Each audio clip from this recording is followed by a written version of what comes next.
the Hammer Down Racing Report. And now your hosts, Scott Hammer and Ron Miller.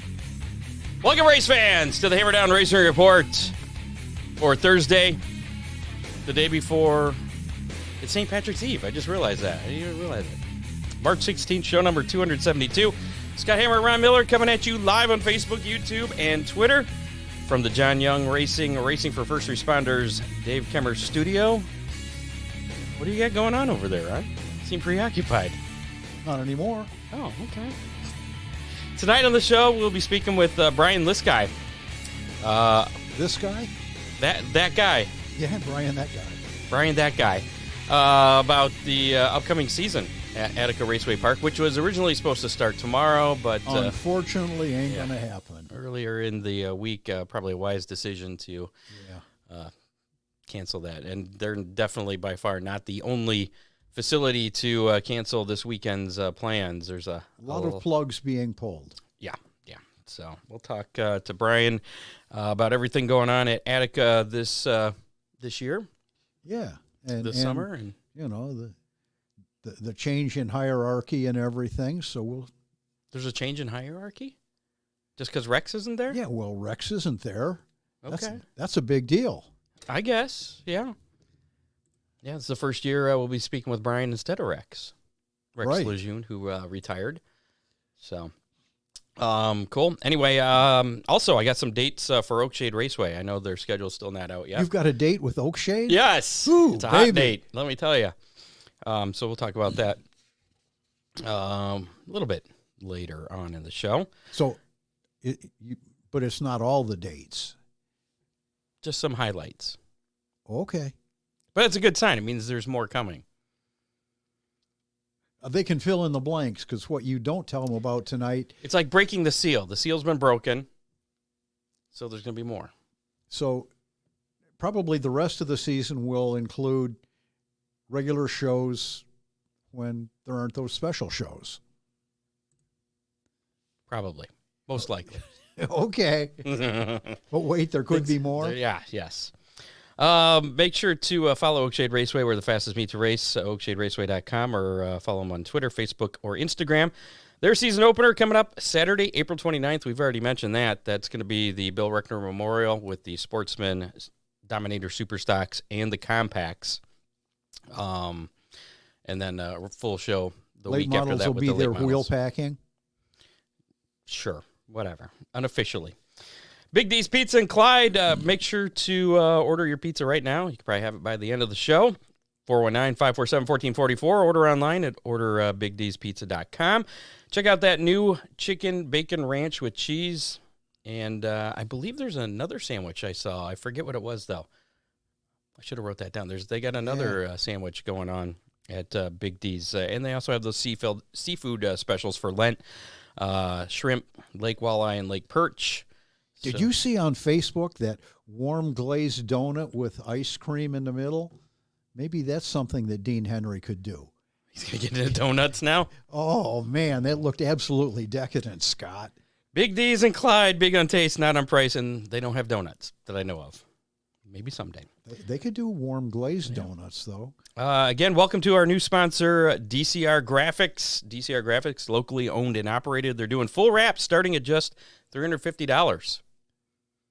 That's a deal. Yeah, and they'll do the design, put it on there, all the stuff. They also specialize in banners, stickers, die cast, if you want to get a little die cast of your car, or you got a favorite late model racer. Say Ron Miller's your favorite racer, and you'd like to have a little collectible die cast. They can design that for you. I wonder if DCR Graphics would be available to come to your shop to do your car if you couldn't get your car to them.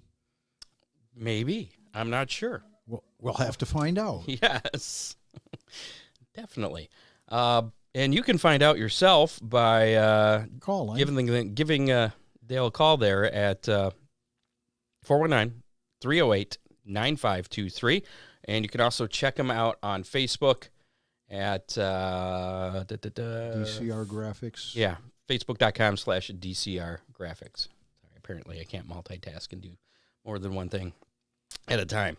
And they do, it's not just late models and stock cars. They do sprint cars, modifieds, compacts, whatever.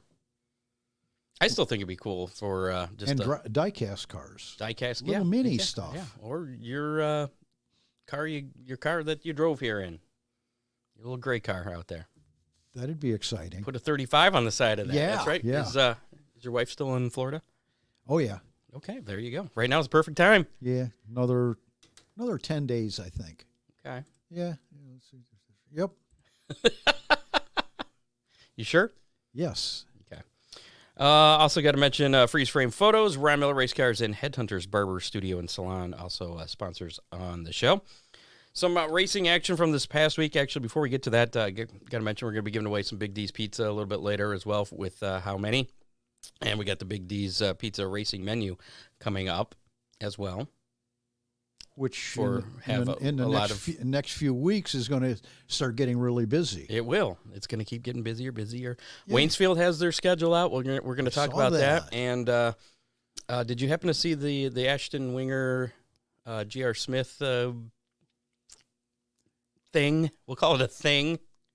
Debacle? Sure. Whatever. Understand both of them got to take a Did you trip. see it, though? Yeah, I did. Okay. All right. I wasn't sure if you saw it or not. No, I did. Okay. Are we going to let our listeners see it? Yeah. Yes, we are. Okay. Yeah. Well, we're going to talk about the results of said actions. And if you haven't seen it, then you definitely want to stick around for that. And if you're listening to us on the podcast, then this is one of the good reasons. I know a lot of people listen to us while they're working, like the next day after we record. But this might be one where you want to come back and check out the Facebook page after you're done listening and watch check out the that video if you haven't seen it, because it's you can fast through our opening stuff. well, you don't have to, but you can, I suppose. This past weekend we did have some racing action. Let me I'm getting ahead of myself here. Racing Roundup. There you go. Dennis Earp Jr. took the opening night victory at the Toilet Bowl Classic at Clarksville Speedway on Friday night. Rusty Schlenk ended up upside down. And I guess after some repairs to the air filter and throwing some oil in there, he restarted the tail and ended up finishing 13th. Not bad. No, especially not after being upside down. You know, he's had a horrible season as far as luck goes this year. That he has. I do feel for him. And then Saturday night, Brian Shirley took the victory on the finale of the Toilet Bowl Classic there with Schlenk ending up 14th. Mike Hopkins took the victory in the Pro Late Models Cars Tour event at Southern National Motorsports Park on Saturday afternoon. And last week's guest, Katie Hettinger, started third. Looked like she had a shot at the lead there toward the end, but a late caution put her on the outside while running second for the restart, and she kind of got freight trained on the... I saw it, and it ended up fifth. I felt really bad, not only for her, but for us, because she messed up our record. Yeah, so I guess we're not getting any free mobile oil or fuel for the next year or so. ARCA Menard Series was in action this weekend. 15-year-old Tyler Reef won the General Tire 150 at Phoenix. I didn't get to watch any racing this weekend. I was busy. 15-year-old driving a big car on a 1-mile track. Okay. That's pretty cool. Did you watch any of the NASCAR action this weekend? I did. Was it? I know they had the new rules package. Did it make any difference? Not really. Okay. Unless you were Kyle Larson. And Well, it costs some hood louvers. Is that what they're calling them? Yeah. It cost Hendricks quite a bit. We'll talk about that a little bit later, too. Was it the largest fine in NASCAR history? I think. Let me shoot a reminder here to Brian real quick, because he should be joining us here shortly. Is that okay? Anything new going on at Ron Miller Race Cars? Just staying busy. We've got a brand new chassis for a customer coming off the jig. He'll be picking that up Saturday. We've got a Dominator Super Stock that we're doing some upgrades to, and just don't make it too fast. I don't like the and Lightning McSteve is he dropped the engine in his car yesterday, so yeah, we're making progress. All right. Austin Hill won the All Skill Uniforms 300 at Phoenix. Apparently, I didn't update that. It still says Las Vegas on my notes here. Okay. And William Byron picked up the win on Sunday. Again. Yes, second week in a row for the United Rentals work. Inheriting the win on a race that it looked like he would be hard-pressed to win. Really? Yeah, he was... I didn't see it. All I heard about it mostly was the Denny Hamlin incident. Yeah, he was... I bet you this is Mr. Liskai. Hammer Down Racing Report. Hey, Brian Liskai. Sorry I'm late. That's all right. You're just in time. We're just finishing up talking about the Cup race on Sunday. Okay. You have any input on that? I don't know because I don't watch NASCAR that much. See? I didn't watch it either, so I don't feel bad. Just the old man over here watched it. So, Brian Liskai, a voice of Attica Raceway Park, among others. Joining us in lieu of Rex Lejeune this year for our Attica Raceway preview. Originally supposed to have the opener tomorrow night, and they made the call pretty early this week as to not doing it. Brian said he didn't want to get wet. Is this true, Brian? Well, I think in the last 2.5 weeks they've had over 4 inches of rain out that way, so out this way, and then we had some snow. Then what was that? Monday or Tuesday night? Monday night. So it's winter's hanging on for us here. Oh yeah, I still got snow in my yard here. It's ridiculous. Yeah. But it got up to 60 today. But I see by Saturday it's only going to be a high of 29. So Oh goodness. I was going to mention, Scott, correct the spelling. I'm doing it there now. It says there Brian, you go. Brian Liskai on the phone. I couldn't type while talking. So I'm assuming then the forecast and then just the fact that there's been so much rain in this area, it was a pretty easy call then. Yeah, it unfortunately the grounds there are just saturated, and the parking lot is just grass. And when you can't get any drying weather, it just creates a mess. And we didn't want to put race fans through that and all that. Especially with the forecast, it's supposed to rain all day tomorrow, and then Saturday it's supposed to be cold again. That was the rain date for that, and we just haven't had any drying time. Yeah. What do you think? What are the odds of next week of it drying out? Well, Hammer Down's meteorologist said that the next week is supposed to be sunny every day. Well, that is true. So there's a chance. Well, until Friday. Yeah, there is a chance. We need some sun, and we need actually. The wind's supposed to pick up over the weekend. That's going to help dry some things out too. So if we can get 5 or 6 days here of no moisture and a little bit of wind, stand a good chance of getting it in next week. Well, the Hammer Down meteorologist said that's supposed to be the case. So there we go. I watched him this morning.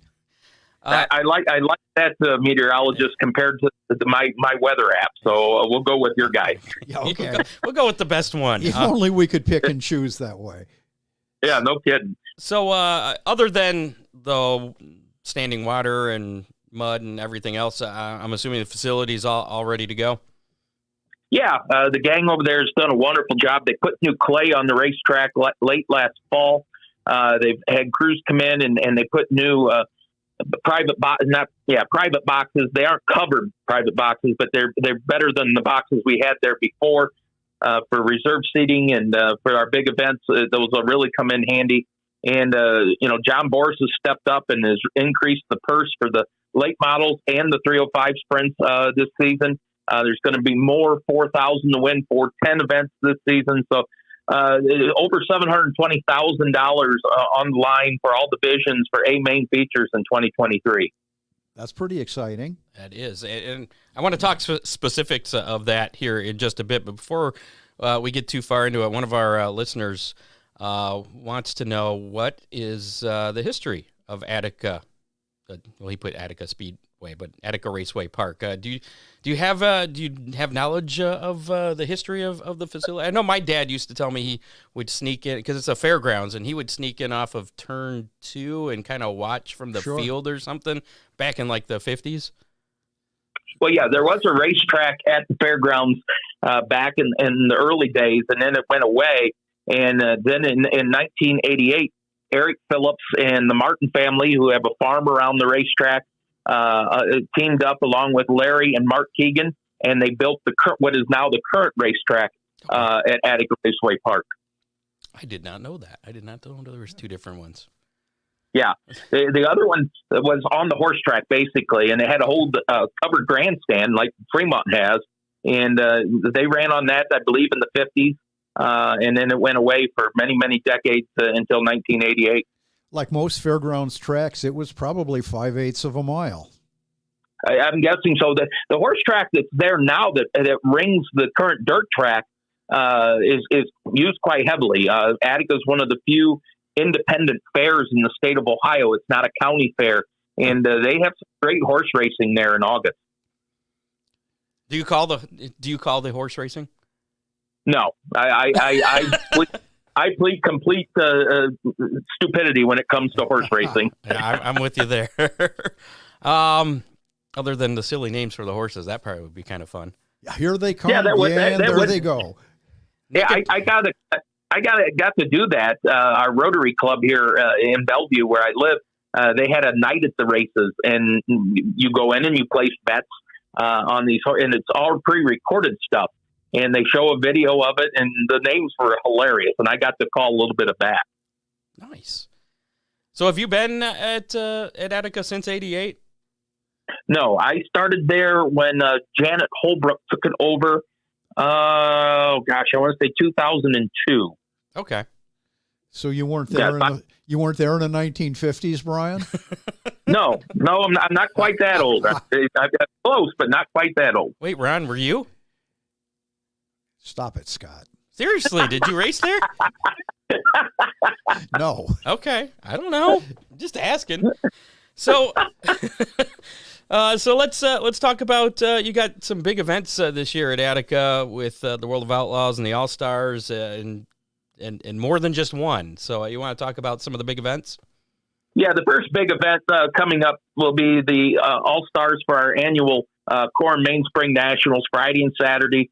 April the 7th and 8th for the All-Stars. We have two World of Outlaw events this year, which we did last year. Was the first time we've ever run, I believe, two World of Outlaw events in one season. And we got two of them this year, and both of those crowds last year were great. The first one is Friday, May 19th for the Kistler Engines Classic, and then of course, the Brad Doty Classic later on. And then the All-Stars are there to open up Ohio Sprint Speed Week for the Burton Bridget Emmett Classic on June the 9th. And they're moving back. We didn't have it last year, but this year the All-Stars will help us with our Attica Ambush in September, racing on Friday and Saturday, September the 1st and 2nd. Very nice. And the All-Star race, the doubleheader coming up in early April, that's actually the first points race for the All-Stars, right?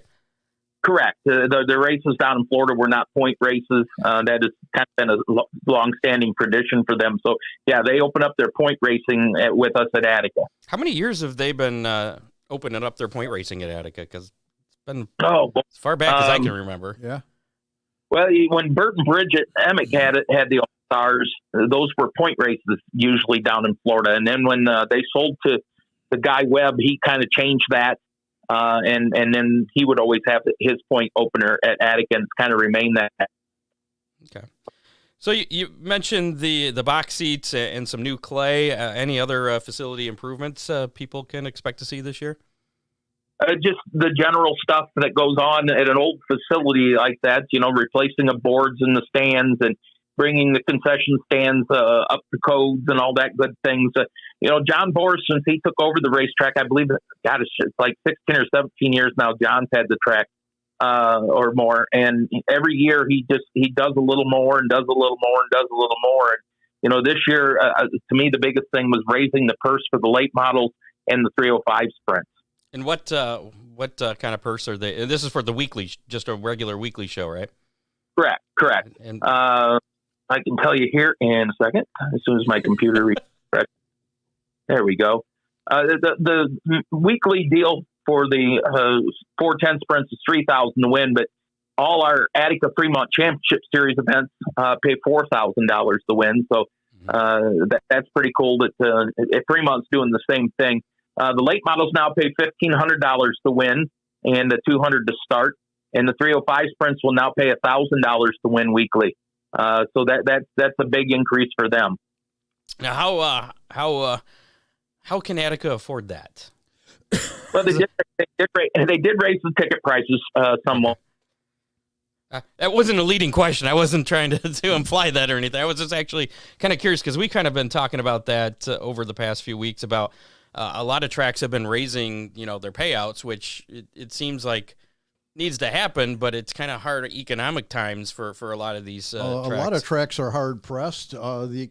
The expenses of running a track, just like the expenses of running a race car, are just getting crazy. So what was the uh-oh, that's not a good sound. Oh no. Here, we'll have to call him back. Either he hung up on us or we lost you there. Yeah, the call failed. Yeah. I thought you just hung up on us. You were done. No. Ron had a good point.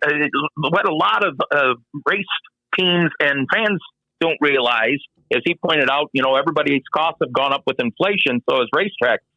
Like, just for example, I know some of the racetracks around here, their liability insurance has gone up in the past couple of years over 40%.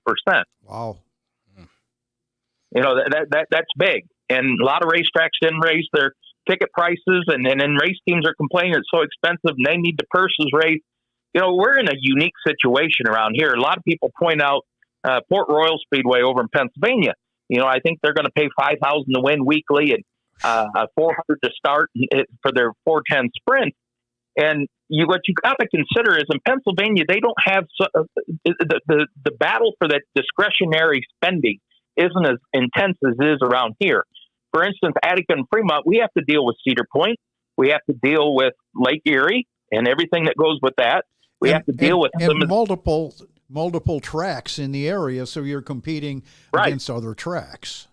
Right. We got water parks. This is that battle for that discretionary spending for families, and they've, like you pointed out, they're spending on groceries and gasoline has gone up, so they don't have that discretionary spending as much. So, it's tough. It's a tough call to make. But I'd like to point out to race fans that, like Attica raised their ticket price $2. It's $20 now to get in for adults on a weekly deal. I like to point out, you go to a professional baseball game in the summer. It costs you $30 to park your car. If you're taking your wife and kids in, you're going to have over $100 and some in tickets. A hot dog is, anywhere from $6 to $9. So our food prices are cheap. Our parking's free, and it costs $20. So, you might have $50, $60 to get mom, dad, and the kids in. So compared to a professional baseball game, it's still a bargain. Yeah, and you have a good point there. I mean, most tracks, all the tracks that I know of, don't charge for parking, but any other sporting event, you're going to be paying $20 at least, $30, yeah. $40. And sure. if you go up to Detroit for some things, it could be $60. So what's it cost? Just to park. What's it cost to park your car at a walleye game, Scott? Well, I park. I understand that, but I don't know because I park where it doesn't cost me anything. Yeah. I know people. He's still young enough to walk 3 blocks to get there. Yeah, I got to walk a few blocks. That's true. Yes, but I think last I heard it was like $10 or $12. It's not too bad for that, but that's minor league. But anyway, well, and I think one of the things all tracks are struggling with now, when streaming first came out, all the tracks embraced it. They thought, well, this is a great way to get our product out to people who might not, know what we're doing at these racetracks. Well, it's kind of evolved now, and the streaming, there's something that's going to have to be done with some revenue sharing with the racetracks, I think. Absolutely. If these race teams want the purses to go up, the track's got to be made whole. It's their product that these streaming services are selling. And because they're selling the racetrack's product, the racetrack should share in some of that. And I think we're getting to a tipping point. I know this year some tracks that were having their weekly races being broadcast on some of the streaming stuff have cut way back on that. Doing like maybe just 10 shows and not the whole schedule. And some tracks have even gone to the point of doing their own streaming now. And if you want to watch the races from that racetrack, you pay the racetrack for that streaming service. So I think it's going to be interesting to watch how that evolves over the next couple of years. $10 to park at the Walleye, according to I saw that. There you go. Yeah. Speaking of the streaming, is Dirt Vision going to be covering the weekly shows out there again this year? Yes. And, they've been a pretty good partner with Attica Raceway Park. They actually pay a fee to the racetrack to broadcast the racetrack's products, which I think we're going to have to see some of that go through some of these other streaming services as well. Yeah, I definitely think that should be a mutually beneficial thing because Attica's providing the product and they're getting subscribers from that product. So, and obviously since Attica's providing that, they should get some of that benefit as well. Absolutely. So, and that should be the same way with all tracks. The spectators pay to get in and watch. There's no reason that the streaming service shouldn't. And I know a lot of people that watch that can't make it out every week and will watch on Dirt Vision. Yeah, I know a lot of people like that as well. I know a lot of people who basically said streaming has made me lazy. I get home from work, I get home from work and I put on the TV. And, and you got to remember that not only costs the racetrack that general admission ticket, but concession stand money and all those kind of things go out the window too. Definitely. You mentioned the box seats. Are those available on a per weekend basis, or are those like a season ticket kind of deal? It's usually a season deal. I think he might have the guy who replaced Rex, Andrew Morpher. I think he has one or two box seats available yet, but they usually sell out pretty good there. They're great seats. They're nice and wide. Now they have new flooring in them, and they're really comfortable. You get you don't have to stand in line to get your ticket when you get a box seat for the year, and that includes every event there. So it's a pretty good deal. Now, do they have like people coming by that like waiters and stuff, offering food, right? So you don't have to go down to the concession stand? No, but that's been thought about. A lot of racetracks do that now, right. and their luges. I know that Lincoln Speedway built a really nice enclosed deal, and I know Atomic Speedway has a really nice enclosed luge for race fans as well, and they do provide those services. So that's something to think about down the road. Brian, you talked about Atomic there briefly, and they're one of the tracks that has come up with significant pay increases on their purse. How are they doing it? Well, the owner down there has made a stand that he's going to try to make things better for the racers down there. And, I know Dave Andrews, who kind of is the general manager down there, him and I have talked about a lot of things. And, when they first took over that racetrack, and they ran a lot of really big shows, and they kind of scaled back on some of that. Because that's tough to do, man. When almost every week you're running a big sanctioning show and you're trying to charge people down there, which in that county, Ross County, traditionally has some of the highest unemployment rates in the state of Ohio. When you're asking them to pay, $30, $35, $40 tickets to get in almost every week because all your shows are big sanction groups, that gets a little hard on the wallet. So they kind of scaled back on that. Although, they were going to open this weekend with back-to-back nights of the Lucas Oil Dirt Late Model. So they got rained out down there as well. But, they got a good thing going down there. They're really passionate, and they've been really wonderful to talk to the other racetracks and work with the other racetracks in Ohio. And I think we need to see more of that. Now, I kind of put you on the spot. I think we were talking about Fremont at the time, but what and I know you're going to give me a politically correct answer that spans multiple events, but what events at Attica this year are you most looking forward to? Honestly, I like what Dwayne Hancock has done with the AFCS and the added money that the racetracks are kicking in, and that all his great marketing people are kicking in. It's really beneficial to our local racers. It keeps them coming back week in and week out.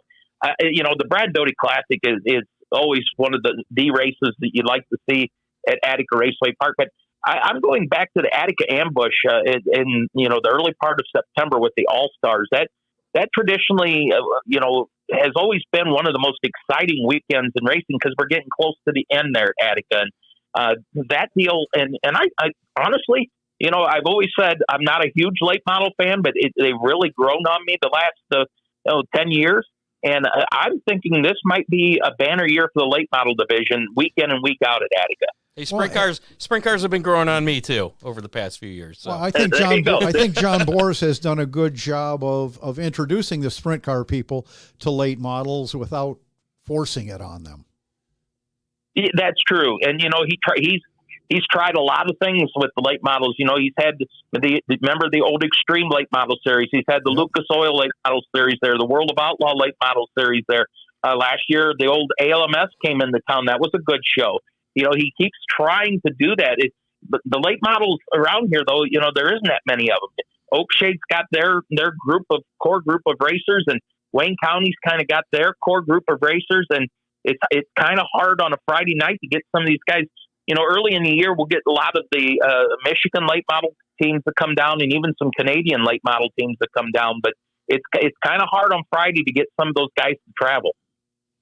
So who would you say are the early favorites for 2023 track champions making a run at the championships in each class at Attica this year? Well, the 410s with the announcement that the 18 of Cole Macedo defending track champion was kind of in limbo until Rich Farmer stepped up and said, we're gonna put Cole in one of my cars. So I think you got to look at him as a favorite. I think you're going to look at DJ Foose. I think DJ's, a couple of years ago he had a banner year. Last year was a little off. He might be tough in that Burmeister car in the 410 sprint. I think you're going to see some younger drivers step up. I think Rookie of the Year Darren Nida is going to look. He's going to be tough. I think you're going to see some Trey Jacobs. 2 years ago he won the track championship. I think he's going to be tough once again as well. So. And who knows what Byron Reed's going to do? I just saw he celebrated his, I think it was his 50th birthday, and he's still excited about racing. So if he races a little more now, Byron could be, a force to be reckoned with once again. The 305s is wide open. It really is. There is just that division. We average close to 30, 32 cars a week, and it is full of young, talented drivers, along with some pretty good veterans. I was going to say there's a couple old ones you can't write out either.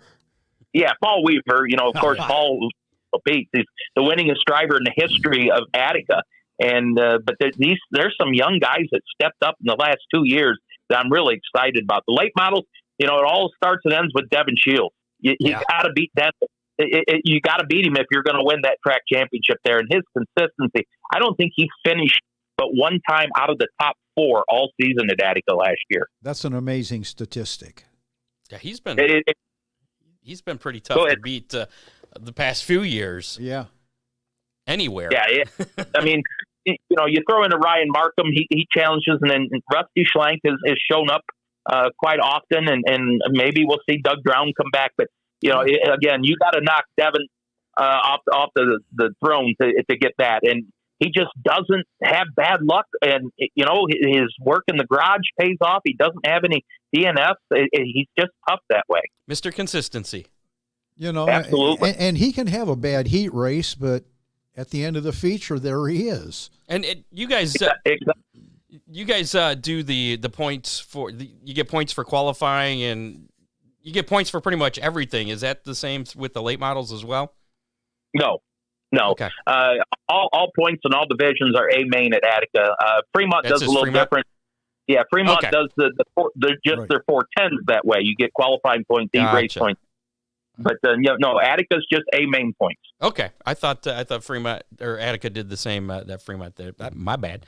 You got the Hoserville Injured Drivers Fund auction coming up during the All-Star weekend.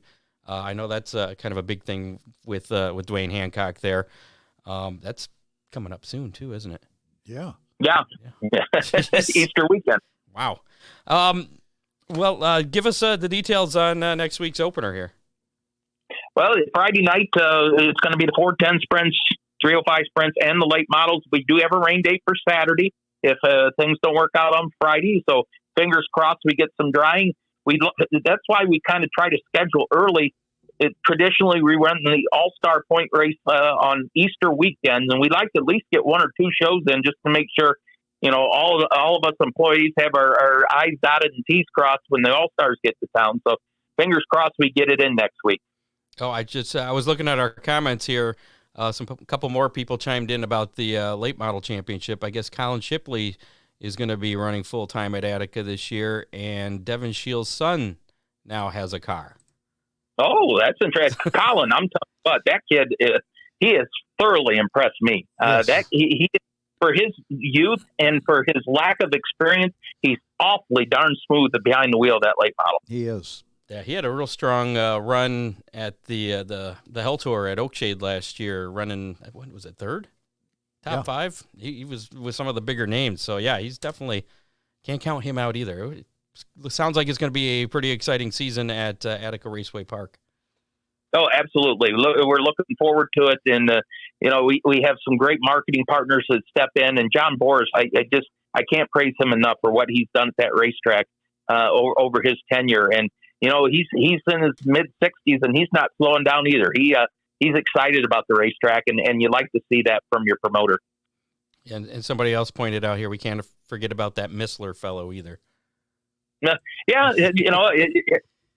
Ryan is Ryan. You don't know when he's going to be there. If he's going to be there every week. When he's there, you got to contend with him. You got Mikey Boris too. Mikey can get on a hot streak, and he certainly has the equipment to get it done. So, there's probably, the last few years, there's probably been 7 or 8 late model guys week in and week out that can contend for a win. And I think this year you might see 10 or 11 of them. So it sounds like there's going to be exciting racing across all 3 weekly classes this summer. Oh, absolutely. We had some 305 guys step up to 410 racing.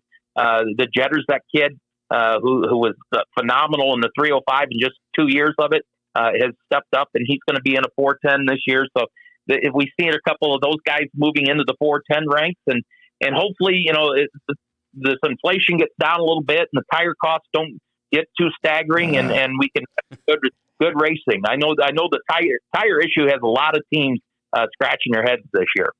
Yeah, that's for sure. I got a question for you. How, in your experience there at Attica, have you seen a lot of drivers go from either late models to sprint cars or sprint cars to late models? I can only think of one off the top of my head with Kingseed, right? With Junior at least. Yeah, he didn't do a lot of late model racing, honestly. Yeah. He didn't follow. I mean, his dad was a 5-time limited lake track champion at Attica, and Little Larry, as I like to call him, I know that upsets his mother, but Little Larry, he got into the sprint cars right away. And speaking of that, I ran into his mother about 3-4 months ago, and they've got a deal with a car owner out of Indiana, and they're going to do a little traveling with him this year. He got to run the little 500 over in Anderson, which was pretty cool for him. And it's good to see a young guy like that get out and spread his wings a little bit. Okay. Have you heard, or can you think of any other drivers that have kind of made the switch from open wheel to stock car, or vice versa? Over the years, there was guys that gave it a shot. I go back when I was a kid. We had a late model driver by the name of Roy Sheets. He tried a sprint car and did like it. Charlie Sports did a lot of both. Jack Hewitt did a lot of both, but you don't really see that crossover as much anymore. I know Kenny Jacobs tried it a couple times in his career, but Tim Schaefer does it now. He owns his own late model, and he races over in Western Pennsylvania with it often. Nice. I think it'd just be more fun to see more. I mean, other than like Kyle Larson, who can drive anything. It's not a late model, but Jamie Miller switches between his 305 and the dirt truck, and does very well in both. Jamie Miller's the only driver in the history of Fremont to win 3 features and 3 divisions in one night, and one of them was a late model. Yeah. He got a 305 win, a late model win, and a dirt truck win all one night at Fremont. Does that put him in the Hall of Fame? I would have to think it would, yes. Okay. I do like the Hall. I know we're not talking about Fremont tonight, but I do like the Hall of Fame there. Does Attica have anything like that? No, not at the current time. I think they're just worried about getting. There's been a lot of improvements. The Fair Board there has built a lot of new buildings, which is pretty cool too. And they work so good with John Boris with the racetrack and the fairgrounds itself. And so many improvements been made to that historic fairgrounds over the years, and maybe that's something that'll be looked at down the road.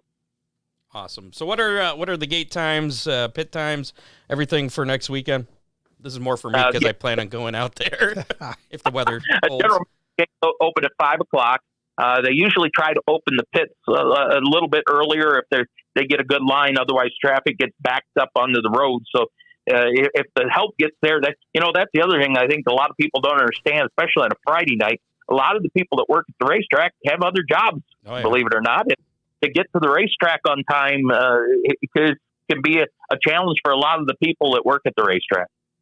Awesome. Well, looking forward to that opener coming up a week from tomorrow. Again, if you haven't heard, the originally scheduled opener for tomorrow night at Attica has been flooded out, snowed out, colded out, whatever you want to call it. Mother Natured out. But going to try again for next weekend. And like you said, Friday night is the schedule, but you do have that Saturday as a backup should you need to use it as a rain day. Right. We do that the first 3 or 4 races of the year, and then Fremont comes on board on Saturday, so then they just go back to their normal Friday. But, we were trying to open this year about a week earlier than we normally do, just because of the way the calendar fell. And again, we like to have a couple races in before the All-Stars come to town, and Easter's a little earlier this year. So that's why we're trying to start on March the 17th. But it's about a 60-40 deal, whether you get that in or not. And if it's 50, 60 degrees, you'll pack the place. It's a home run. But, that always doesn't happen. I saw a post on Facebook the other day, someone that was like, on this day, like 4 years ago, it was 85 degrees. I don't remember what the rest of the post was about, but I was like, holy crap, it could be 85 degrees this early in the year. That'd be awesome. I think I remember an opening night at Attica where the track iced up, too, and they had to pull the plug partway through. Well, let's hope. I was there. I was there. I knew that. I was there. I think that's the coldest I've ever been at a racetrack, honest to goodness. It was during the 410B main, and all of a sudden all these guys started spinning out. Right. And here the moisture came up out of the racetrack and just got us a glaze of ice on the racetrack, and we had to cancel. Well, that doesn't happen often. I don't know what to say about that. No, that day started out ice, too. It just turned bitter cold. No heat up in the tower there? Oh, yeah. We got all the great amenities up there. Air conditioning, heat, Yeah. With me running my mouth, it's always hot enough anyway. That's perfect. Yeah. Well, Brian. You're making notes on that, right, Scott? I am. We have an air conditioner, but it's on the other side, and there's no heat. Where usually, though, like he said, there's other mouths up in there that keep things heated up. Y'all bet Pam's mouth keep things pretty warm. I'm not naming any names, so. Oh, Pam, come on.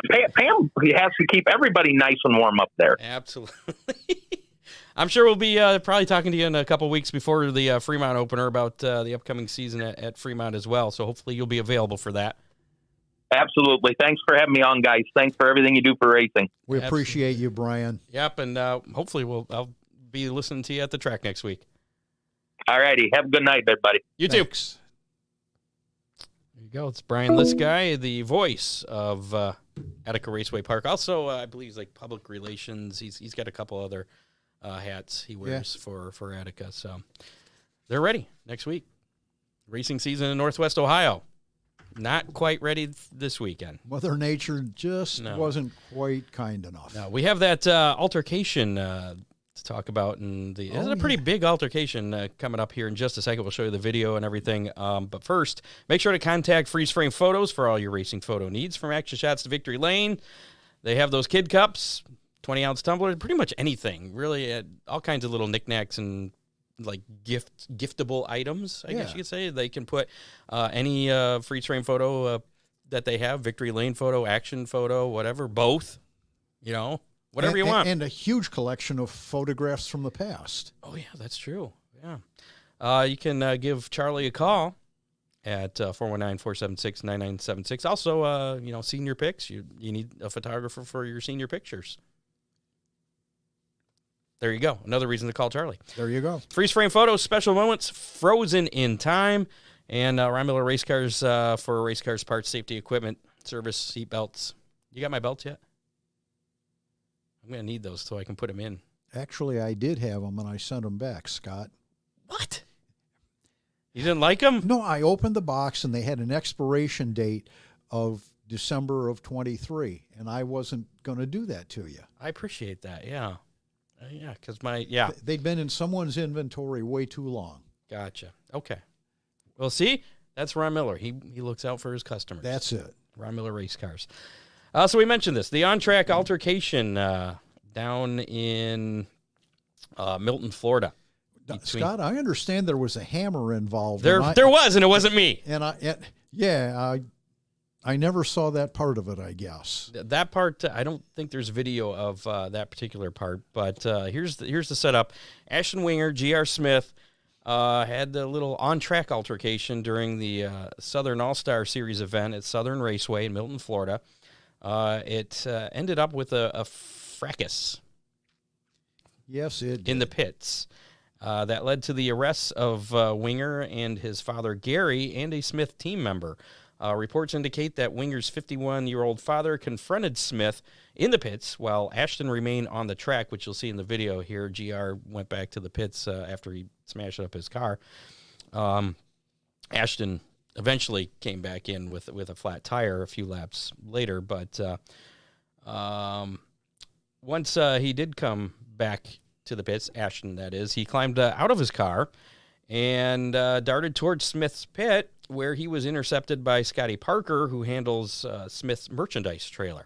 According to police reports, Ashton and Parker were both charged with disorderly conduct and released on $1,000 bonds. Gary Winger remained jailed on felony charges that included aggravated battery with said hammer. Apparently, while Winger was still on the track, allegedly, I should say, because I don't know for sure, but allegedly went into G.R. Smith's pit with a hammer, and I don't know if he actually struck him or not or what, but tried to drive some sense into the boy. Either way, that's pretty grisly. Here's what led to that and the aftermath. Check it out. He gets to it. Here we go. G.R. Smith drives it in there hard, and as he goes up to the second spot, Ashton Winger throws it back in there with a Hail Mary move to go up to second. So Don Cook going to lead lap number 1. G.R. Smith and Ashton Winger. Train blows. Caution out onto the speedway.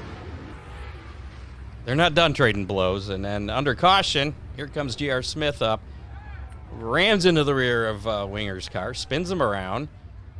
Winger does Scott, I believe those might be the new plastic body panels that you can get from Dominator Race Oh, wait, products. we're going to have another hit. Oh, that bent something there on the front of G.R. Smith's car, and he's going to give him one more shot in the rear. But you look at those body panels, and they pop. Amazing. And here's Winger and the merchandise trailer guy.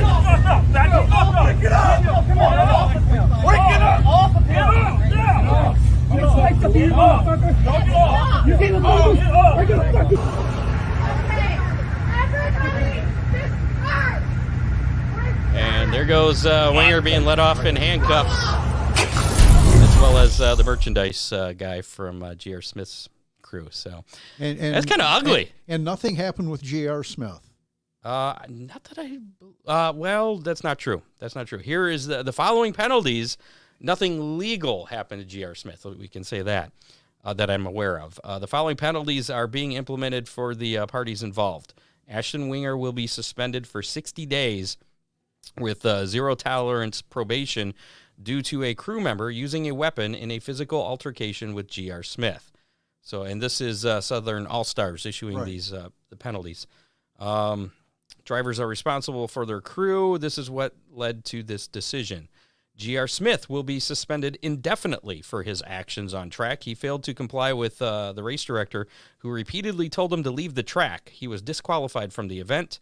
Requirements for his reinstatement will be discussed with GR privately, and once the requirements and stipulations are met, the suspension may be lifted.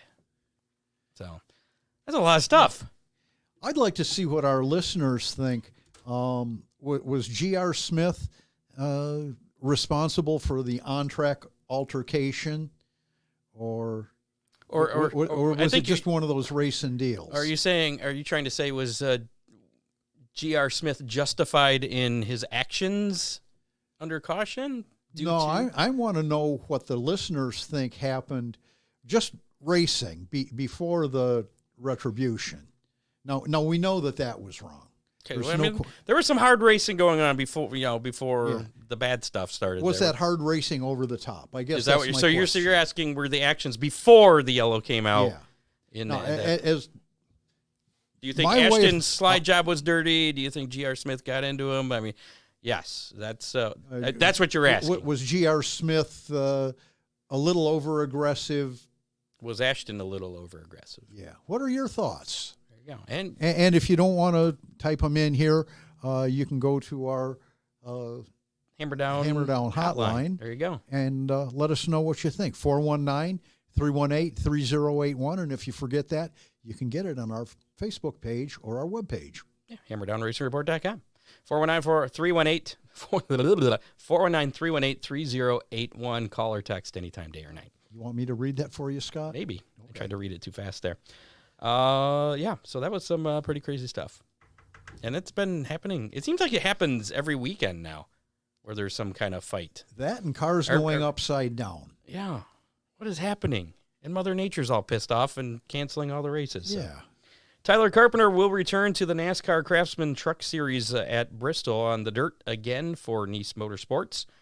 That race coming up on Saturday, April 8th, that we mentioned earlier, or last week, that Jonathan Davenport is going to be running in the Cup race on the dirt at Bristol. So for Colleague Motorsports. Yeah, so some dirt late model guys stepping up to the NASCAR ranks in the different divisions. So that's kind of cool. Although Tyler Carpenter, he actually ended up with that ride initially for Knoxville last year after winning the Gateway Dirt Nationals the year before. That was kind of part of the prize for winning the Gateway Dirt Nationals back in 2021. Yeah. Had to do some math there. Waynesfield Raceway Park released a preliminary 2023 race schedule, and it's been a while since we've seen this many races on their schedule. 11 events scheduled for this year, starting with the Let's Go 30 non-wing sprints, NRA sprints, and modifieds. And that's, I didn't write the date down. I believe it's the first weekend in May. Or not May, April. WaynesfieldRacewayPark.com has the schedule on there. I think it's like the 3rd, maybe? I'll have to look. Could be. Jack Hewitt Classics coming up on July 3rd with non-wing sprints, the USAC D2 midgets, and possibly some more classes added to that event. The season will end at Waynesfield Raceway Park with the Goblin Classic. Could this be a competition to the Monster Mash? Maybe, huh? That event's going to be on October 28th with non-wing sprints. I put non-sprints. Yeah. Non-wing sprints. Modified. At least you knew what you meant. Trucks and stocks. Yes.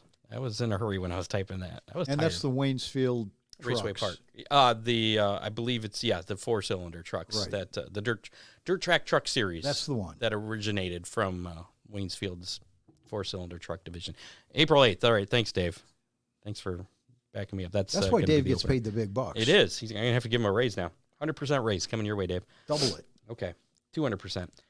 NASCAR severely penalized Hendrick Motorsports on Tuesday for issues with the hood louvers that were discovered on all 4 Hendrick cars last weekend at Phoenix Raceway. Now, the hood louvers, those are the vents in the top of the hood? Is that what those are? Yeah, I think so. You're supposed to be the professor and know everything. I think that's what I've kind of lost track of the Gen 6 cars. And it's just, okay. Anyway, so apparently there was something wrong with it. I don't know what it was, but NASCAR docked Alex Bowman, Kyle Larson, and William Byron, all 100 points each. Also penalized them 10 playoff points as well, each. Suspended crew chiefs Cliff Daniels, Alan Gustafson, Rudy Fugel, and Blake Harris 4 races each. NASCAR also fined each $100,000, confiscated the hood louvers, which are the air vents, from all 4 Hendrick cars after Friday's practice at Phoenix Raceway. Wait. So apparently the hood louvers are a bolt-on thing that could be changed or manipulated? It's one of those spec parts that they have one supplier for.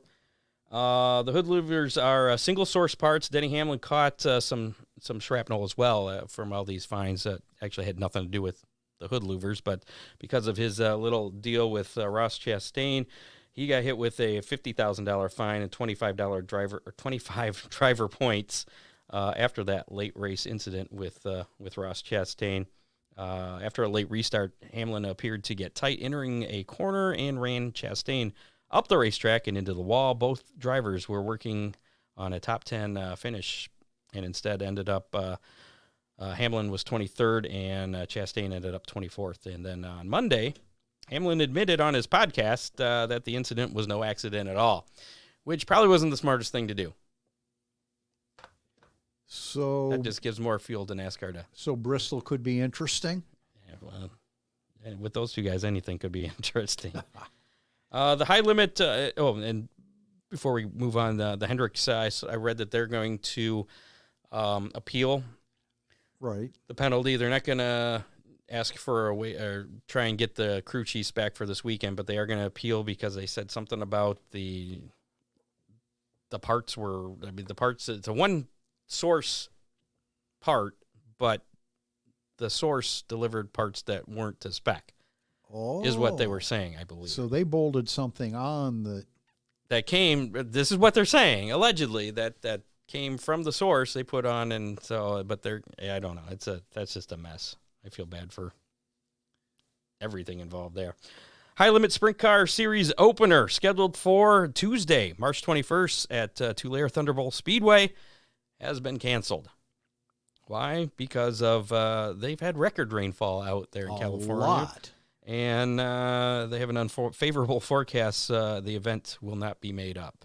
So we got to wait a little bit while longer for it's supposed to rain all summer in California. Is it? Well, they need more rain. They've been in drought conditions for several years. So I don't think they need it all at once, though.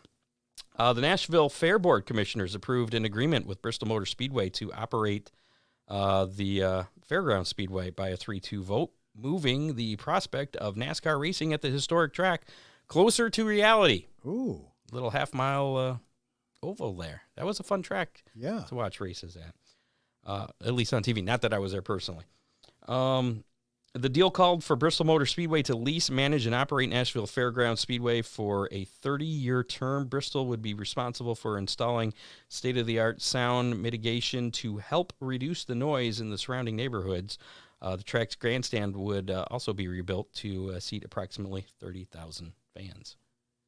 That's significant. Yeah. It's a significant investment there, so I guess we'll see. They better spend a lot. I remember reading something years ago where they built a soccer stadium like right behind it or something, and there's like they were trying to get rid of the speedway. I don't know. Nashville's a nice place from what I hear. How about we give away some pizza? Everybody good with that? How many? Okay. So last week's How Many was how many ARCA drivers would finish on the lead lap at Phoenix on Saturday night. Saturday night. I meant Friday night. Wasn't that Friday night? I think it was. Yeah. Yeah, the Friday night. The ARCA race at Phoenix. Anyway, the number was... Do you have any idea? 22? I don't know. 13. 13? 13! Yeah, that's right. I counted. Did you? So we had a bit of a tie. And we're going to have to spin the Big D's pizza wheel here to determine who's going to win that Big D's pizza this week. We have three people picked 13, Dusty Pilgrim, Brian Nelson, and Brian Hammer. Ooh. So. No relation, right? Sure. We'll go with that. Here we go. Clicking to spin. We're going to find out who's going to win this week's Big D's pizza. Looks like it's going to get a little dusty. Sounds good to me. Dusty Pilgrim, congratulations. You're this week's home. You get Big D. So you have 30 days to claim your za. And if you want a chance to win Big D's pizza next week on the show, here's this week's How Many. How many, here, we'll put this up on the screen so everybody can see it too. How many World of Outlaws sprints are going to be at Williams Grove Friday night? So far, that hasn't canceled. Ooh. Yeah. Oh, by the way, I picked 18, so I was closest. I was going to say, you picked 19. You must. I skipped that part. Sorry. You must have lost because you're not talking no, about but it. I did. I didn't. I won. So I got to pick first. And if you want to win a Big D's Pizza, just go ahead and put your guess in the comments of our Facebook Live or YouTube Live. And you have until, we'll say, I'm not sure what time the race starts, but we'll say 7 o'clock on Friday night. No, that's going to be too late. Yeah, 6 o'clock. 5 o'clock. 5 o'clock. 5 o'clock Eastern Yep. on Friday, which is also St. Patrick's Day. So,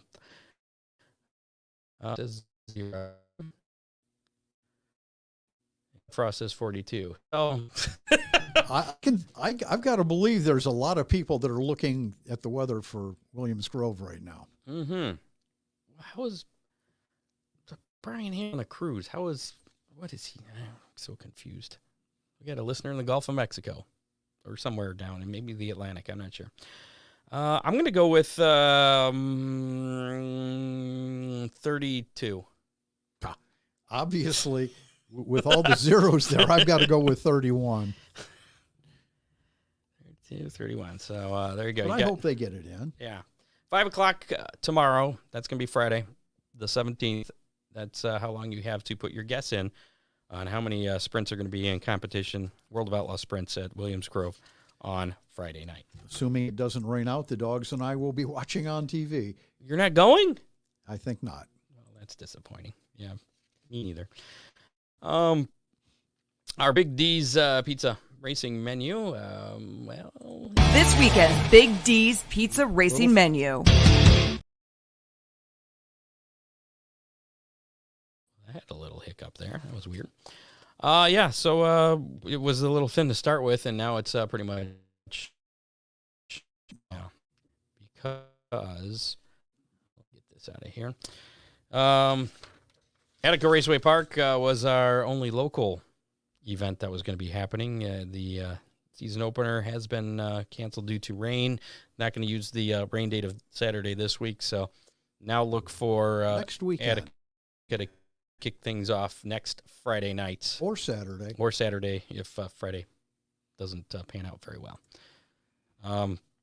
Other series action, some more canceled events. The rescheduled Tennessee tip-off at Smoky Mountain Speedway was supposed to be tonight.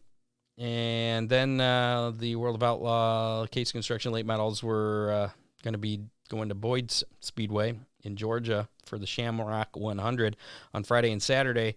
All that's been canceled. So there is no World of Outlaw late model series racing action this weekend, canceled due to the weather.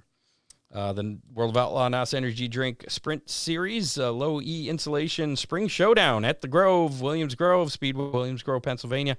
It's tomorrow, Friday, March 17th, and then at Pigeon Hills at Lincoln Speedway in Abbottstown, Pennsylvania on Saturday. So, a couple races for the World of Outlaw NOS Energy Drink Sprint Series that have not been canceled over there in Pennsylvania yet. Lucas Oil late models is kind of mentioned earlier, the Buckeye Spring 50 at Atomic Speedway in Chillicothe. That and Indiana on Saturday at Brownstown Speedway in Brownstown, Indiana, both being canceled for this weekend due to the unfavorable forecast and terrible weather.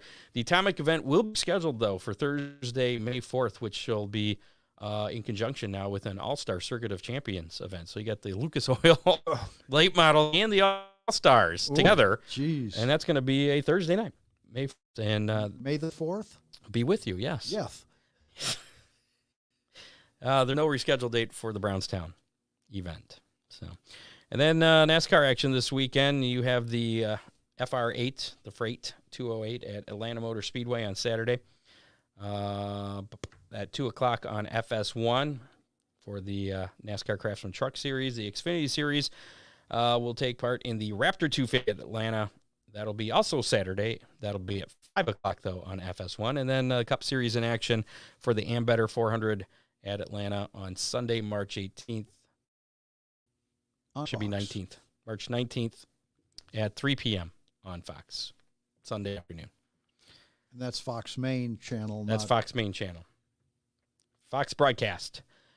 And that's it for this weekend's Big D's Pizza racing menu. A lot of items on the menu being canceled. Yeah, unfortunately. So that's about it for this edition of the Hammer Down Racing Report. Thanks to associate producer Dave Kemmer, contributors Matt Swander, John Young, Doug Dock, Bob Stazak. It's about time to get there. I haven't had dinner. Speaking of dinner, tomorrow's St. Patty's Day. If you're going to go out and drink, don't drive. If you're going to go out and drive, don't drink. That's it. Weekend weather pitch should be making a return next week as well. Weekman. Should Attica not cancel and we actually get Mother Nature to cooperate with us. Make sure to like us on Facebook, follow us on Twitter, Hammer Report, follow us on YouTube, listen to us on your favorite podcasting platform, including Apple Podcasts, Spotify, and iHeartRadio, or whatever you like the best. Check us out at hammerdownracerreport.com. You can listen to the show there as well. Make sure to rate and review us, too, if you're listening to us on one of those podcasting platforms. I guess that goes a long way with things. Algorithms. Yeah. Thanks to our sponsors, DR Graphics. Get out and support these guys, along with Big D's Pizza, Oakshade Raceway, Ryan Miller Race Cars. Oh, wait a minute. But wait. We forgot something. See, now the people that stuck around, we need to stop that. I get to the Oakshade Raceway. I forgot I have... Oh, gee. I forgot this. That was your tease. Yeah. So, hold on. Y'all come back. Y'all come back. Breaking news.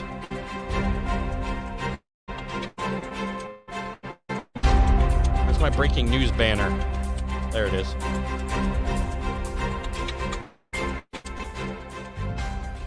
Oakshade Raceway has released some initial dates for the 2023 race season. Cue the applause. At the 3/8 mile dirt track. Yeah. We've already mentioned the Bill Reckner Memorial coming up on April 29th. That is the season opener. And we got some Oakshade Raceway Attica Challenge Series nights. One of those will be May 13th. That'll be the first one. Then the next one will be June 24th. And July 22nd will be the third one. The final event will be... And those are late model. Late model, yeah. Right. The Oakshade Raceway Attica Late Model Challenge Series. Final one of those will be on August 26th. There's going to be 4 scheduled of those events. I'm pretty sure then the Friday night deal will be at Attica the night before all those. August 26th will also be season championship night. Really? For all classes. So points will not go into September this year. Correct. Barney Oldfield race will be paying $5,000 to win. That'll be coming up on June 17th. The Vintage American Race Cars will be in action July 8th. And yay! I've grown fond of those guys. And they're fun they to put watch. on some crazy stuff last year. And the cars are... Yeah. Yeah, they were really driving hard last year. Yes, they were. If you haven't They seen didn't go there just to put on a show. Their old cars are really racing them. So definitely mark that on your calendar for July 8th. The big race, the birthday race, $10,000 to win, Summer Nationals at Oakshade. That is going to be on Saturday, July 15th. I know that date's not a big surprise. That's been out there on the Hill Tour schedules, but that's there. The Dominator Superstock Spectacular will be coming up on September 23rd. That's the 1,000 win. And then the final race of the year will be topless night. Late model guys, you have to be topless. No roofs on your car. Sportsman, there's yet to be determined if it's going to be required to be topless or not at this point. And Scotts will have the option to be topless. I think the Sportsman should be. Okay, well, and it may very well end up being that way. Compacts will also be in action that night, but no, they have to keep their tops on. Right. They're too young to be showing that off. Well, and roofs on those are stuck on there. Yeah. Well, they're part of the package. Yeah. Structural integrity. Absolutely. So but the Dominator Super stocks can be topless. Yes, optional on that. You'll be topless, Scott? I don't know. No. I always feel funny when I was this past year, wasn't I? I think I did. Yeah. Get self-conscious about being topless, Scott? Getting kind of used to it. The first time, yeah, I was a little shy, a little red. You got over it. And the first full show with late models, sportsmen, dominator, super stocks, and compacts will be Saturday, May 6th. So, and probably most of those dates in between those Saturdays that we mentioned here will probably be regular full shows with those 4 classes. Some other announcements will be forthcoming, and these dates will be posted on the website here probably by this weekend. Because I'd like to put in for the Fremont trucks versus Dominator super stocks at the Shade. Funny you should mention that. That bug has been planted into someone's ear, and if anybody gets a hold of Corey, tell him to get a hold of Pam. Corey McCoy. Yes, sir. Get that set up. He needs to call Pam. Yes. Okay. And I believe he's got something planned. He hasn't announced it yet. For the for the one at Fremont. Yeah, I think. Yeah, it could have been.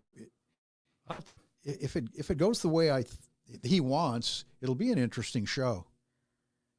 Ooh, now I'm intrigued. You know more than I do. Okay, that's it. Now we can go back to it. Now we're done? Now we're done. Okay. It's going down the sponsor there. Oakshade Raceway, Ron Miller Race Cars, Free Frame Photos, and Headhunters Barber Studio and Salon in Perrysburg. If you're interested in being a sponsor of the Hammerdown Racing Report, send us a message or call the Hammerdown Hotline, 493-3081.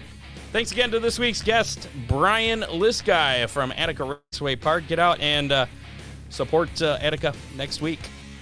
It will be the beginning of race season. Don't go tomorrow. Don't go tomorrow. Well, you can go there, but there's not going to be anybody else there. This week on the show, Jimmy McCune will be joining us to talk about his new fire safety venture and give an up on his burn recovery, how that's going, and we'll get an update on what he's got planned as far as racing goes. Spoiler alert of his race car. I thought you were going to say his feet. No. Okay. Haven't you seen oh, wait, I saw a picture of it, too. Didn't he post that on Facebook? Actually, there's been pictures of his pavement car and his dirt car. Ooh.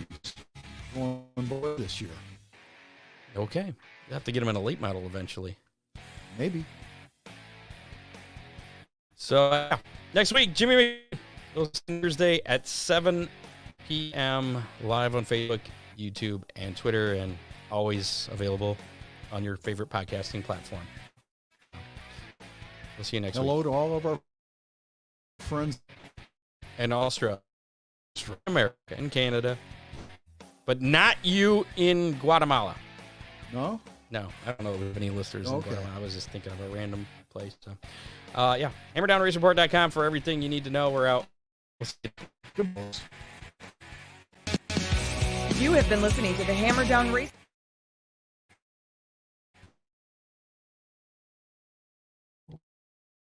What? The button's not working. All right, let's try again. We'll see you next week. You have been listening to the Hammerdown Racing Report, available on demand on iTunes, Google Podcasts, Spotify, or your favorite podcasting platform.